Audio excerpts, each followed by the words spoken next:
Assalamualaikum warahmatullahi wabarakatuh. Salam, Om Swastiastu, Namo Buddhaya, salam kebajikan untuk kita semua.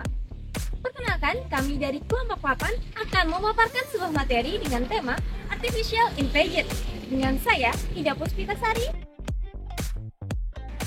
Saya Aulia Cahaya Febrina. Artificial Intelligence atau kecerdasan buatan adalah mesin yang diprogram untuk berpikir dan bertindak seperti manusia. Terdapat dua komponen penting dalam Artificial Intelligence. Yang pertama yaitu Big Data dan juga Computing Power. Istilah Artificial Intelligence atau kecerdasan buatan itu sendiri pertama kali dicetuskan pada tahun 1956 oleh Profesor John McCarthy yang merupakan seorang ilmuwan Amerika Serikat pada saat ia mengajar di Dartmouth Conference. Kemudian, pada tahun 1958, Profesor McCarthy menciptakan bahasa pemrograman komputer yang disebut LISP. LISP kemudian dijadikan standar pemrograman bahasa AI yang masih digunakan hingga saat ini. LISP juga digunakan pada layanan yang menggunakan internet seperti pendeteksi penipuan kartu kredit hingga penjadwalan penerbangan pesawat. LISP juga merupakan cikal bakal dari dikembangkannya teknologi voice recognition yang ada pada virtual assistant seperti Apple Siri, Amazon Alexa, dan Google Assistant. AI dapat melakukan salah satu dari keempat faktor, yaitu yang pertama, acting humanly, sistem dapat bertindak seperti manusia. Yang kedua, thinking humanly, yaitu sistem dapat berpikir seperti manusia.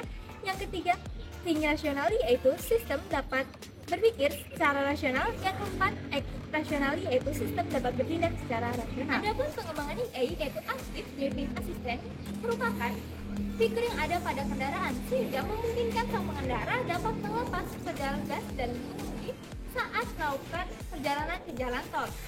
Dan fitur ini juga dapat mengidentifikasi kecepatan kendaraan dan jarak antara kendaraan yang sedang dipakai dengan yang ada di depannya. Selanjutnya yang kedua ada face recognition, merupakan pemindai wajah sama halnya dengan sidik jari. Face recognition memiliki karakteristik untuk memindai wajah seseorang atau pemilik ponsel tersebut sehingga secara otomatis ponsel akan membuka ponsel untuk penggunanya. Saya dengan Muhammad Gani Nugroho. Di Indonesia, pemerintah juga telah menggunakan kecerdasan buatan untuk meningkatkan efisiensi seperti menggunakan kamera pengawas untuk merekam pengguna jalan yang melakukan pelanggaran atau yang sering disebut dengan e-tilang. Pelanggar akan diberikan surat e-tilang dengan berupa bukti foto di lokasi kejadian dan jenis pelanggaran. Badan Pengkajian Penerapan Teknologi atau yang sering disebut dengan BPPT pada tahun 2019 lalu sudah menginisiasi AI Innovation Center dengan upaya pendayagunaan AI dan meningkatkan daya saing di Indonesia. Di bidang mitigasi bencana, BPPT juga bekerja sama dengan BMKG untuk mengembangkan teknologi modifikasi cuaca berbasis AI yang diharapkan dapat mencegah terjadinya bencana kebakaran hutan dan lahan yang sering terjadi pada setiap tahun. Data yang dimiliki BMKG terkait musim kemarau, hujan, dan iklim lainnya akan diproses oleh AI untuk machine learning dan deep learning. Hasilnya adalah rekomendasi berupa prediksi waktu yang tepat untuk pelaksanaan TMC dan untuk mencegah kebakaran hutan dan lahan. Baik, dengan beberapa penyampaian dari rekan-rekan saya mengenai Artificial Intelligence, kemudian izinkan saya Muhammad Daniel Alfian pemaparan mengenai Artificial Intelligence. Yang kita ketahui bahwa CIO Tesla yaitu Elon Musk mempunyai suatu prediksi bahwa AI memiliki kepintaran atau kecerdasan yang dianggap bahwa bisa melebihi dari kapasitas manusia. Apakah hal ini mengancam? Kemudian kita pikir bahwa hal tersebut mengancam kepada kita, eksistensi manusia. Bahwa banyak ilmuwan meyakini nantinya AI ini akan menggantikan pekerjaan-pekerjaan manusia karena dianggap bahwa AI tidak memiliki kelelahan dalam produktivitas dan selalu dalam konsisten dan kontinuitas dalam tingkat pekerjaan. Stephen Hawking menyatakan bahwa seseorang yang dibatasi oleh evolusi biologi nantinya akan tersingkir dan dianggap dapat digantikan oleh AI. Seluruh bidang pekerjaan nantinya dapat tergantikan oleh AI. Namun tak terkecuali bidang kreativitas sudah ditemukan namanya DALL-E. Itu merupakan bagian dari AI yang menggunakan sistem machine learning untuk menghasilkan suatu gambar dengan deskripsi oleh penulisnya dalam waktu yang singkat.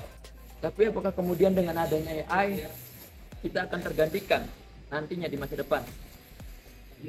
Kiranya itu tidak dari keseluruhan kita dapat tergantikan, karena AI juga memiliki suatu dampak positif di mana lebih memiliki keefisiensian waktu dalam kita berproduktivitas, membuat manusia lebih produktif dalam menghasilkan suatu produk.